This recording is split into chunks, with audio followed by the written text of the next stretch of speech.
నేనేమన్నా భార్య అంటే ఇంకా భర్త అంటే ఇంకా భార్య మొత్తం కంప్లీట్‌గా ప్రైవసీ అసలు నా ఇష్టం అన్నట్టు ఉంటే, ఒక్క కేసు భార్య ఏస్తే అప్పుడు అర్థమైతది. ఆహా! రైట్ భర్త అన్నా కూడా కొంచెం లిమిట్స్ ఉంటాయి. నేనొక హ్యూమన్ బీయింగ్‌ని ఫస్ట్ ఇంట్లో పెంచుకున్న కుక్కని గాదు. నేను హ్యూమన్ బీయింగ్‌ని ఫస్ట్. నాకు ప్రైవసీ ఉంటుంది. నాకు నా ఫ్రెండ్స్ ఉంటారు. వాళ్ళతో నేను సరదాగా మాట్లాడే రైట్ నాకుంటుంది. నా జీవితంలో సరదానే ఉండకూడదు అని అంటే భర్త అది శాడిజం గదా! అలాంటి టైంలో కంప్లెయింట్ 498 ఏతో పాటు క్రుయాలిటీతో పాటు సైబర్‌లో గూడా ఇట్లాంటి కేసెస్ చాలా బుక్ అవుతున్నాయి. ఇప్పుడు అసలు ఫోన్‌లు ఒకళ్ళనొకళ్ళు చూసుకోకూడదా సార్ అసలు? బ్రహ్మాండంగా చూసుకోవచ్చు నాగరాజు గారు. అదేంటి ఇప్పుడు ఇప్పుడు ఫర్ ఎగ్జాంపుల్ భర్త అది బ్యాటరీ స్విచ్ ఆఫ్ అయిపోయింది. భార్య మొబైల్ తీసుకోవచ్చు, కాల్స్ చేసుకోవచ్చు. తప్పేమీ లేదు.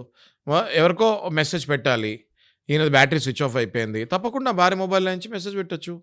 తప్పేమీ లేదు. ఇట్లాంటివన్నీ సహజంగా అవుతాయండి. దొంగచాటుగా భార్యకి తెలియకుండా మొబైల్ తీసుకొని, అందులోంచి ఫోటోలు దొంగలిచ్చి, గొడవలయ్యేటప్పుడు ఆ ఫోటోలని బయట పెడితే అది దొంగే గదా! ఏ భర్త అయినా దొంగే గదా అది.